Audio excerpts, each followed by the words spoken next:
Movie start होते ही हमें lake के नजदीक एक घर दिखाई देता है जिसमें एक मैरिड कपल रह रहा होता है। उस वक्त आधी रात गुजर चुकी होती है। तब एक लेडी अपने रूम में सो रही होती है, लेकिन उसका हस्बैंड बाहर ड्रिंक कर रहा होता है। उस आदमी को देखकर ऐसा लग रहा था कि जैसे वो बहुत ज्यादा डरा हुआ हो। वो एक पेंटिंग को काफी देर से बड़े गौर से देख रहा होता है। फिर कुछ देर के बाद वो मिरर के सामने आकर खड़ा हो जाता है और शीशे में अपना सर मारता है, जिससे उसे काफी चोट लगती है। जब उसकी वाइफ को ये आवाजें सुनाई देती हैं, तब वो जाग जाती है और उसे देखने नीचे आ जाती है। उसका हस्बैंड बहुत अजीब कंडीशन में होता है। वो उसे भी एक आयरन स्टिक से मार डालता है। फिर काफी साल गुजर चुके होते हैं और एक बार फिर हमें एक फैमिली दिखाई देती है और ये फैमिली काफी हैप्पी फैमिली होती है। इस फैमिली में हस्बैंड वाइफ जो कि अपनी लाइफ बहुत खुशी खुशी स्पेंड कर रहे होते हैं, जिसमें लड़के का नाम एडम और लड़की का नाम लिसा होता है। बेसिकली एडम एक मैथमेटिक्स प्रोफेसर होता है। अभी कुछ अरसा पहले ही एक यूनिवर्सिटी से उसे बहुत ही अच्छी जॉब ऑफर होती है, जिसकी सैलरी भी काफी अच्छी होती है और साथ में वो लोग उसे रहने के लिए एक खूबसूरत सा घर भी प्रोवाइड करते हैं, जिससे वो काफी खुश होता है। फिर वो लोग सिटी से टाउन उस घर में आकर शिफ्ट हो जाते हैं। दूसरी तरफ मेलिसा प्रेग्नेंट होती है, जिसकी वजह से वो दोनों बहुत खुश होते हैं। इस बात को लेकर उन दोनों के दरमियान काफी डिस्कशन होती रहती थी कि वो बेबी बॉय होगा या फिर गर्ल। अगर बेबी बॉय हुआ तो उसका नाम एडम जूनियर रखा जाएगा और अगर बेबी गर्ल तो उसका नाम लिजा जूनियर। वो लोग अपनी लाइफ में बहुत खुश होते हैं और मजीद इस घर की वजह से। उनका घर बहुत ही खूबसूरत और काफी बड़ा होता है और वो लोग अपने बेबी के लिए उसका रूम भी चूज कर लेते हैं। और उसी दिन लिसा की बहन बिकी ने उनके लिए एक गिफ्ट भेजा होता है और उसमें एक माइस्टीरियस बॉक्स होता है। एडम उस बॉक्स को ओपन करने की काफी कोशिश करता है, लेकिन वो उसे नहीं खुलता, जिससे वो उन्हें लगता है कि शायद बिकी ने उनके साथ कोई मजाक किया हो। मगर फिर भी वो उस बॉक्स को रख लेते हैं और अगले दिन एडम अपने काम पर चला जाता है। लेकिन जाने से पहले वो लिसा को कुछ इंस्ट्रक्शन देता है कि वो अपना ख्याल रखेगी और वो वेट भी नहीं उठाएगी, खास तौर पर बेबी क्रिब, क्योंकि अभी तक उन्होंने बेबी के रूम की सेटिंग नहीं की थी। और वो ये भी कहता है कि हम दोनों मिलकर उसे सेट कर लेंगे। लेकिन जब एडम चला जाता है तब लिसा खुद को बहुत ज्यादा बिजी कर लेती है। वो बेबी रूम की काफी सेटिंग कर लेती है, इवन के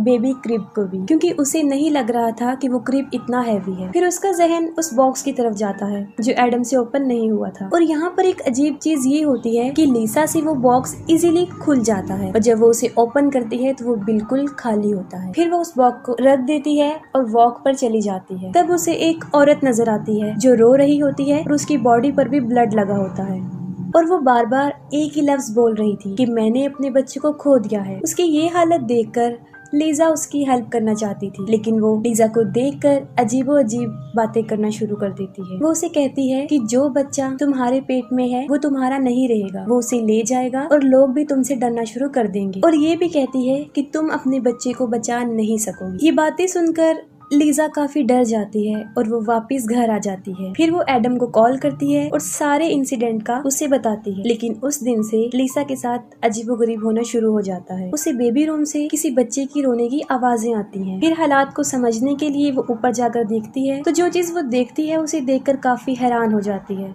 वो देखती है कि बेबी क्रिब में एक बच्ची लेटी हुई है। उसे कुछ समझ नहीं आ रही होती कि ये क्या हो रहा है, क्योंकि ये कोई ख्वाब नहीं होता बल्कि हकीकत होती है। और फिर जैसे ही वो उस बच्ची को गोद में उठाती है तब उसका चेहरा अचानक से बदल जाता है और इसके बाद लिजा अपने होश खो बैठती है। और शाम को जब एडम घर वापस आता है तो वो देखता है कि लिजा काफी जख्मी हुई है और उसका काफी खून भी निकल चुका होता है। वो फौरन उसे हॉस्पिटल लेकर जाता है। फिर लिजा तो बच जाती है, लेकिन उसका मिसकैरेज हो जाता है। और इससे भी ज्यादा अफसोसनाक बात ये होती है जब डॉक्टर उसे बैड न्यूज सुनाती है कि लिसा अब कभी भी मां नहीं बन सकेगी और शायद उसका मिसकैरेज कोई हैवी चीज उठाने से हुआ है, जिससे एडम को ये लगता है कि शायद ये बेबी क्रिब की वजह से हुआ। और उसने लिसा को मना किया था, लेकिन उसने उसकी नहीं मानी। ये बात सुनकर लिसा की बहन बीकी भी उनके घर आती है और वो ये डिसाइड करती है कि वो कुछ दिन लिसा के साथ ही रहे ताकि लिसा जल्दी से अपनी नॉर्मल हालत में वापिस आ जाए। इस वाकये के बाद एडम कई मर्तबा लिसा से ये पूछने की कोशिश करता है कि ऐसा क्यों हुआ और उस दिन ऐसा क्या हुआ था, क्या उसने वाकई कोई हैवी चीज उठाई थी? जिसके जवाब में लिसा उसे सच बता देती है, वो जंगल वाला इंसिडेंट, वो स्ट्रेंज वुमेन, फिर बेबी के रूम से बच्चे के रोने की आवाजें और वहाँ पर उस छोटी बच्ची का मिलना। और जैसे ही उस बच्ची को गोद में उठाया उसे कुछ भी याद नहीं रहा, क्योंकि तब वो अपने होश खो बैठी थी। यहाँ पर एक बात तो क्लियर हो जाती है कि उनके साथ कुछ अजीबोगरीब हो रहा था, और साथ में एडम को वो मिस्टीरियस बॉक्स भी मिल जाता है जो अब इजीली ओपन हो रहा था। तब एडम लिसा को बताता है, जिस पर वो कहती है कि इस बॉक्स को तो मैंने उसी दिन खोल लिया था जब ये वाकया पेश आया। और फिर वो बिकी से पूछते हैं कि उसने उन्हें ये बॉक्स क्यों दिया जो पहले तो नहीं खुल रहा था और अब खुल चुका है और खाली भी है। जिस पर वो कहती है कि ये मैंने किसी घर की आइटम्स की सेल पर खरीदा था और मैंने इसको लिसा को गिफ्ट कर दिया। लेकिन रियलिटी तो ये होती है कि उस बॉक्स ने पहले तो बिकी को अट्रैक्ट किया और फिर लिसा को, तभी तो उसने ये बॉक्स ओपन कर लिया था। लेकिन उन लोगों को इसके बारे में कोई आइडिया नहीं होता और फिर नॉर्मल लाइफ चलती रहती है। और फिर कुछ दिन गुजर जाने के बाद लिसा को अपने घर से कुछ महसूस होना शुरू हो जाता है जिसे वो बता भी नहीं सकती थी। जैसे अक्सर घर के मिरर्स में लिसा का रिफ्लेक्शन काफी अजीबोगरीब बिहेव करता। और एक सुबह जब बिकी और लिसा योगा कर रहे होते हैं तब एक बार फिर लिसा को किसी बच्चे के रोने की आवाजें आती हैं। इस बात को वो बिकी से भी शेयर करती है। वो काफी डर जाती है और फिर से चेक करने बेबी के रूम में चली जाती है और इस बार फिर बेबी क्रिब में एक बच्ची लेटी होती है, लेकिन अब वो पहले से बड़ी हो चुकी होती है। और अजीब बात तो ये होती है कि वो सिर्फ लिसा को नजर आ रही होती है, बिकी को नहीं।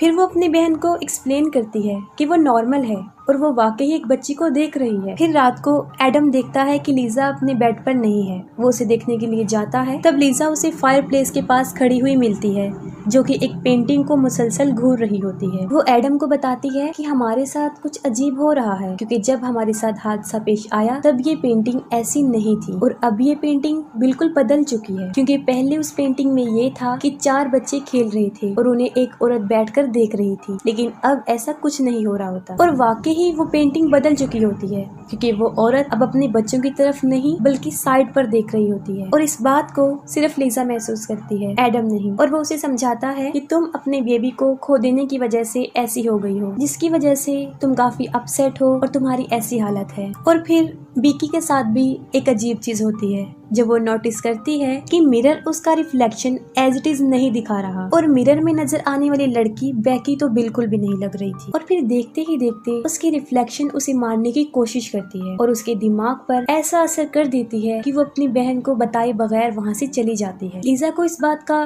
बुरा तो लगता है, लेकिन ये उसके लिए कोई नई चीज नहीं थी, बल्कि ऐसे इंसिडेंट तो उसके साथ हो रहे थे। और साथ में उसे हमेशा एक छोटी बच्ची भी दिखाई देने लगी जो उसे मामा कहती थी। लिसा इन सब से तंग आ चुकी होती है। वो एडम को कहती है कि हमारे इस घर में कुछ अजीब है, जैसे कि और वो इवल पावर्स हैं। और फिर वो कहती है कि आपकी यूनिवर्सिटी में एक प्रोफेसर डॉक्टर क्लार्क हैं जो कि एक अबनॉर्मल रिसर्चर हैं। शायद वो हमारी मदद कर सकते हैं, क्योंकि लिसा काफी डरी होती है। और एडम उसकी बात मानकर डॉक्टर क्लार्क से मिल लेता है, क्योंकि एडम तो इन बातों पर बिलीव नहीं रखता था। और वो डॉक्टर क्लार्क को कहता है कि वो लिसा का शक दूर करे। और जब डॉक्टर क्लार्क उनके घर में आते हैं तो उन्हें काफी अजीब चीजें महसूस होती हैं। असल में डॉक्टर क्लार्क बचपन से ही ब्लाइंड होते हैं, लेकिन उनके पास एक एबिलिटी भी थी। वो बचपन से ही पैरानॉर्मल चीजों को महसूस कर सकते हैं। और वो लिसा को कहता है कि जो भी तुम लोगों के साथ हो रहा है उसकी वजह ये घर नहीं है बल्कि कुछ और ही है। और फिर उसे उस मिस्टीरियस बॉक्स के बारे में पता चलता है और फिर वो ये बात समझ जाते हैं कि एक अननोन इविल पावर थी जो उस बॉक्स में कैद थी। और जैसे ही उसे ओपन किया गया तो वो आजाद हो गई। और जिसने भी उस बॉक्स को ओपन किया है वो उसके साथ ही है, तो वो चीज उनके साथ ही है। वो जहाँ जहाँ जाएंगे वो चीज उनके साथ होगी। ये बातें सुनकर एडम काफी गुस्से में आ जाता है और वो डॉक्टर क्लार्क को बाहर निकाल देता है और कहता है कि मैंने आपको ये कहा था कि आप लिसा का शक दूर करें, लेकिन आपने तो उसे मजीद डरा दिया। जिस पर डॉक्टर क्लार्क उसे समझाने की कोशिश करता है कि तुम लोगों को शायद पता नहीं है कि तुम कितनी बड़ी मुसीबत में हो, लेकिन वो उसकी कोई बात नहीं सुनता। फिर उसी ही रात एडम के साथ कुछ होना शुरू हो जाता है जब उसे एक औरत और एक ओल्ड लेडी नजर आती है। वो दोनों उसे काफी डरा देती हैं और अब तो एडम को पूरा यकीन हो जाता है और वो फिर से डॉक्टर क्लार्क को अपने घर में बुला लेता है। और तब डॉक्टर क्लार्क उनकी मदद करने की कोशिश करता है। अपने इस रिसर्च से उन्हें पता चलता है कि सब कुछ जो पैरानॉर्मल एक्टिविटीज हो रही हैं वो इस घर की वजह से बिल्कुल भी नहीं है, और इस सब की होने की वजह वो बॉक्स था, क्योंकि उस बॉक्स में एक अननोन इविल एंटिटी होती है जिसका कोई वजूद तो नहीं होता, और ये काफी टाइम से इस दुनिया में रह रही थी, और इसका मकसद सिर्फ अनबॉर्न बेबी का शिकार होता है, यानी बच्चे को इस दुनिया में आने से पहले ही मार देता है। और उसकी बहुत बड़ी मिसाल लीजा थी, उसके साथ भी यही हुआ था, और लीजा के साथ कोई वाकया पेश नहीं आया होता, बल्कि उसके साथ ये सब कुछ करने वाली वो इविल एंटिटी थी। यानी हमने देखा कि एडम और बेकी ने उसे खोलने की कोशिश की, लेकिन वो सिर्फ लीजा से ही ओपन हुआ। मीन्स ये बॉक्स सिर्फ प्रेग्नेंट औरतों से ही खुलता है। बाहर आते ही उस बच्चे को वो मार देता है, और जो बच्चे उसे नजर आते थे वो कोई और नहीं था, बल्कि वो उसकी अनबॉर्न बेबी की टाइप्स थी कि अगर वो इस दुनिया में आ जाती तो वो ऐसी हो, और वो बच्ची स्टेप बाय स्टेप बड़ी होकर ऐसी होती। जैसे लीजा को पहले छोटी सी बच्ची नजर आई थी, फिर उससे बड़ी, और फिर वो लेडी और ओल्ड लेडी, और वो बच्चे की ओल्ड वर्जन थी। और ये इविल एंटिटी ज्यादातर मिरर्स और पेंटिंग्स में होती थी, क्योंकि उसका कोई वजूद तो था नहीं कि वो दुनिया में रहती, और ये पावर लोगों के दिमाग को अपने कंट्रोल में करके उन्हें अजीबोगरीब चीजें दिखाती थी, और ऐसा उन तीनों के साथ कई दफा हो चुका था। और इस एंटिटी को मारा तो नहीं जा सकता, सिर्फ कैद किया जा सकता है, और इसे कैद करने के लिए सेक्रीफाइस करना पड़ता है। इसका मतलब ये था कि अगर उस औरत को मारा जाए तो वो एंटिटी कैद हो जाए, और यही वजह थी जब पहली फैमिली में आदमी ने अपनी बीवी को मार दिया, और उनके ही घर के सामान में लीजा को वो बॉक्स बिकी ने दिया था, वहाँ से मिला था। और जंगल में नजर आने वाली औरत उस मरी हुई औरत की सोल थी, जो उस एंटिटी के साथ उस बॉक्स में कैद। लेकिन एडम लीजा को मारना नहीं चाहता था। एडम बहुत कोशिश करता है कि वो लीजा को इस मुसीबत से बचा ले, लेकिन